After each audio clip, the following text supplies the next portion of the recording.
We've got the Toyota 4Runner back, a gas model. Is it better than the previous model?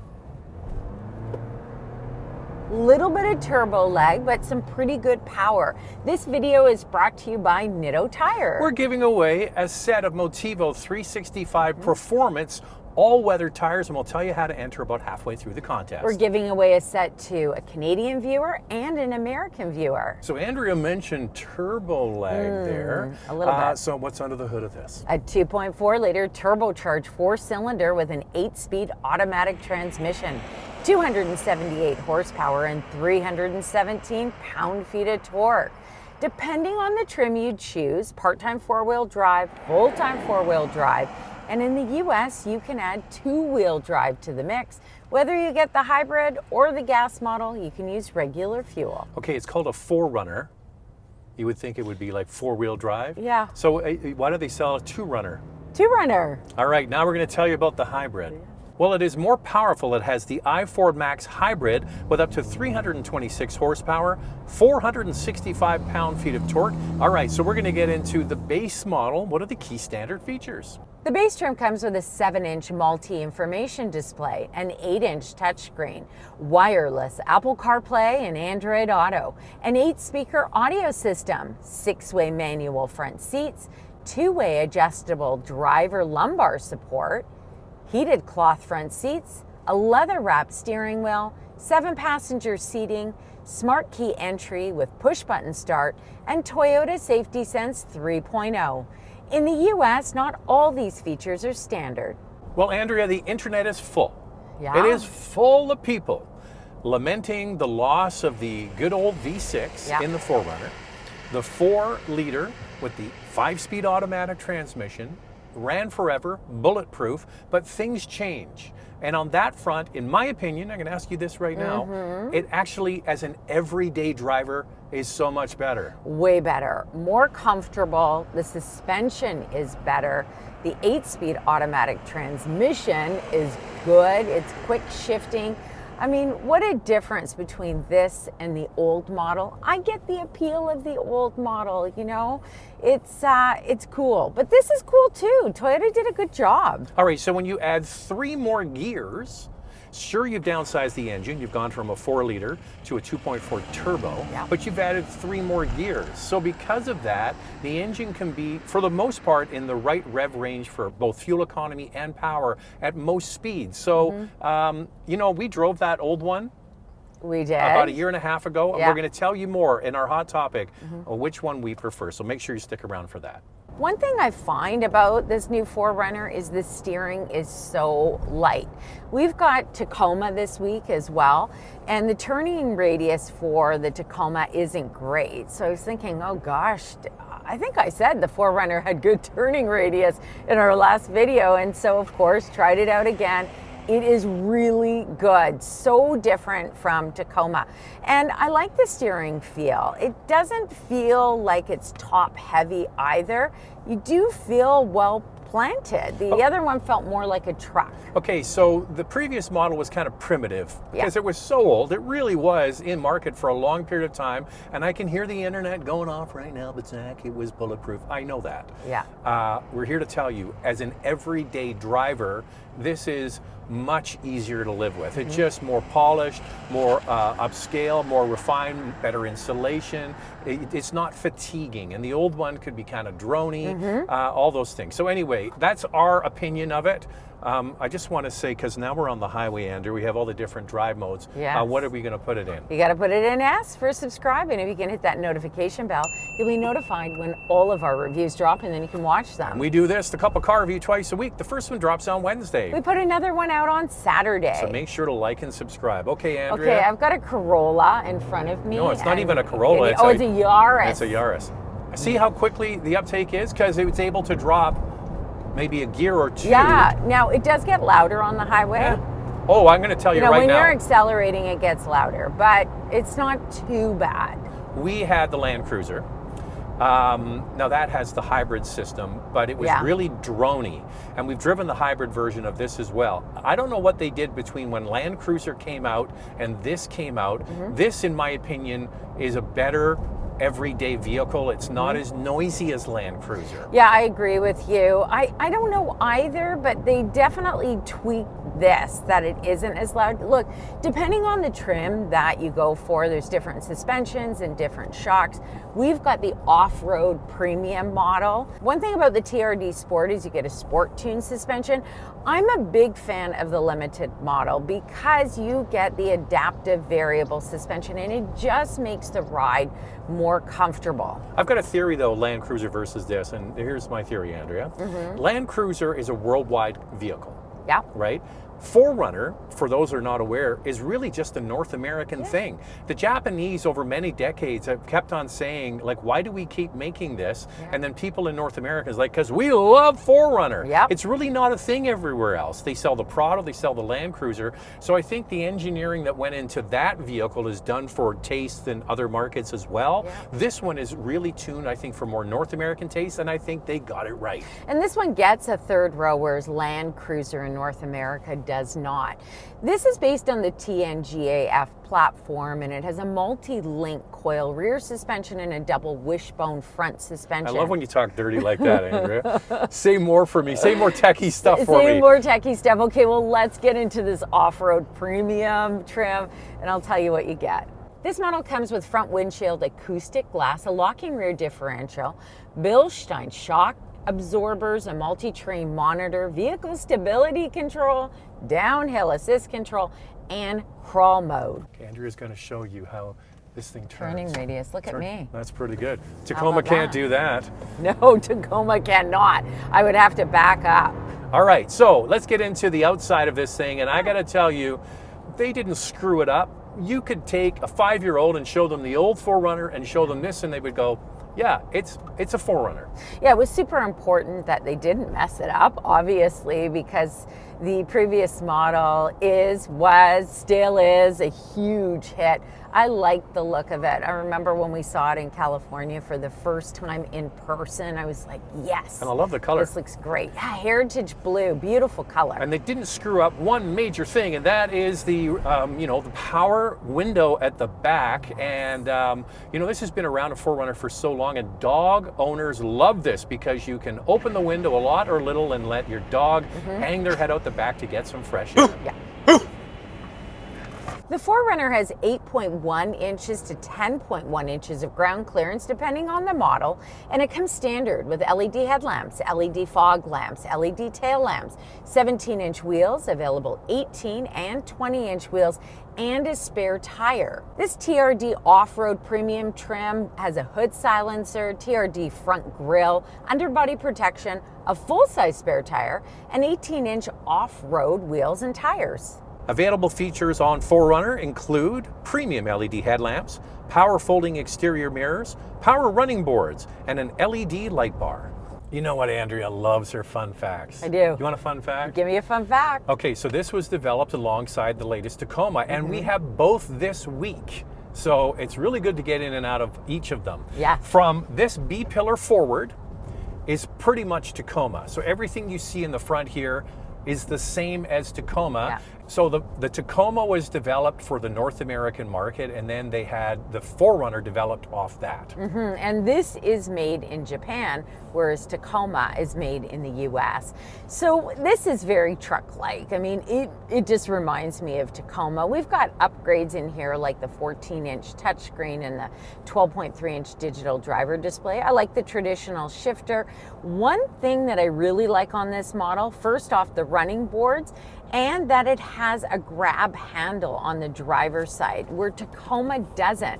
And I'm really struggling to get in and out of Tacoma with the TRD Pro without running boards. Well, you got to watch the video. It's coming out soon. And if it is already out, make sure you watch. One thing I'll say, the great thing is that people use trucks, we'll call this a truck like Tacoma, for work duties, and they need to put things everywhere. They got thing everywhere spaces, like over the glove box, there's a space there. They have 2 levels of door card holders and a hook here. You can hang a bag there or a purse for, in Andrea's case, lots of nooks and crannies. Yeah, I find that the storage at the center console is fine, but it's not very deep. So consider that. But overall, they've done a really nice job with the interior.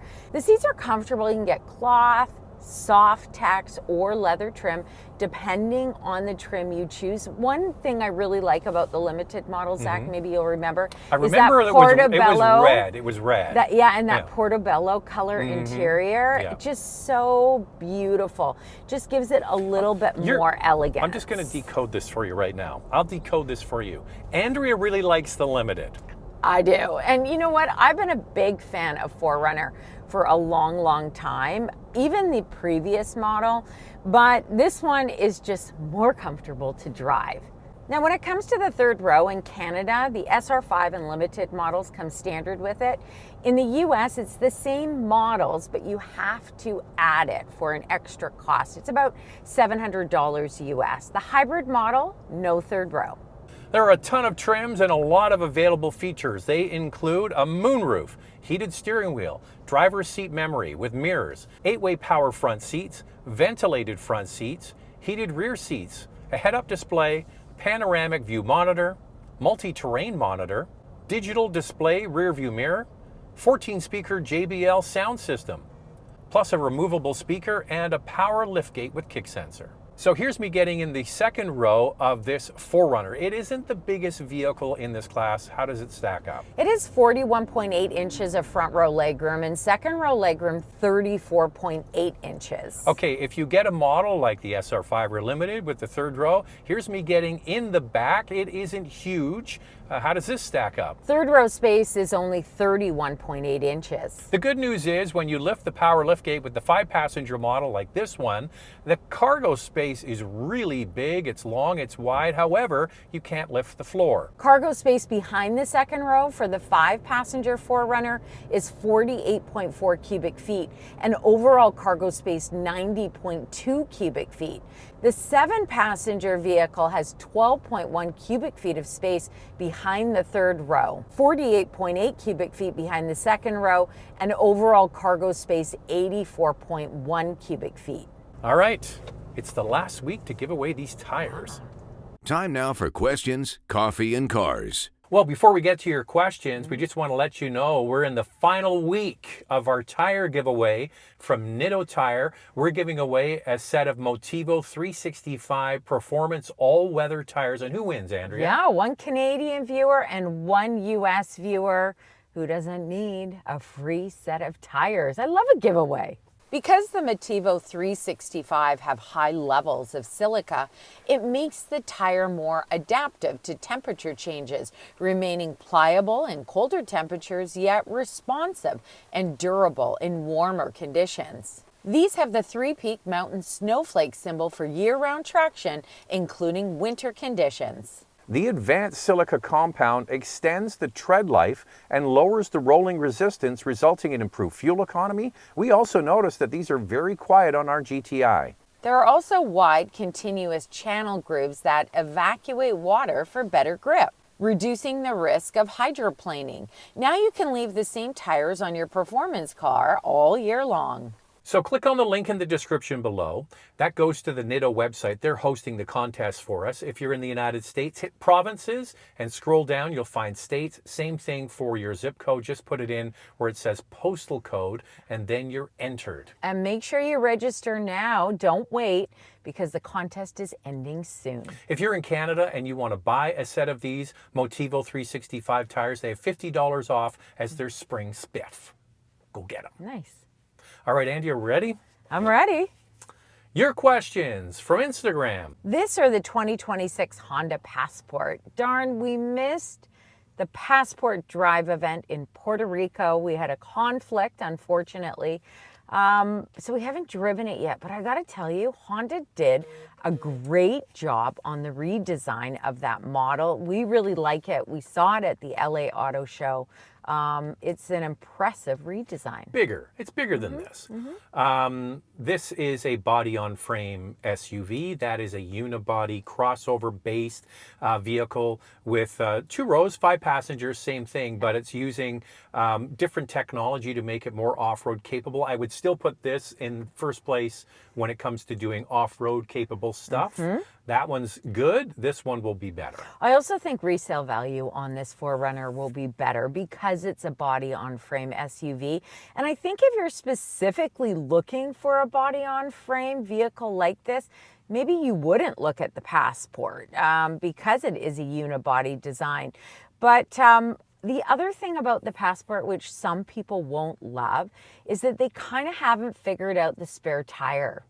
Right? Like you have to Mine comes with me at all times, Andrea. Yeah, it's got a weird thing at the back where you tie it in. Weird. Yeah, so if you're going off-roady, you take it in the back. Yeah.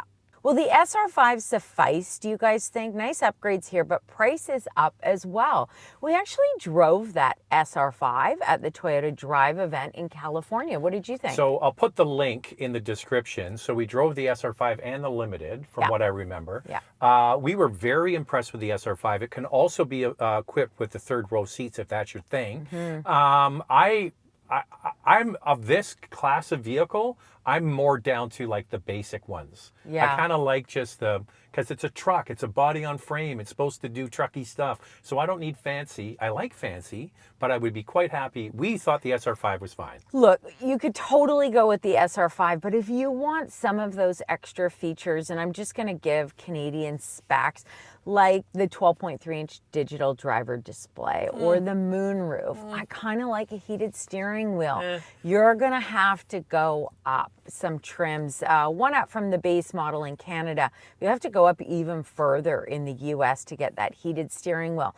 It comes with cloth seats. I thought the cloth seats were really nice. But you know what? I like that smaller screen that's well integrated in the SR5. And now it's time for our hot topic. What's this one, Andrea? Would you buy this redesign or stick with the older model?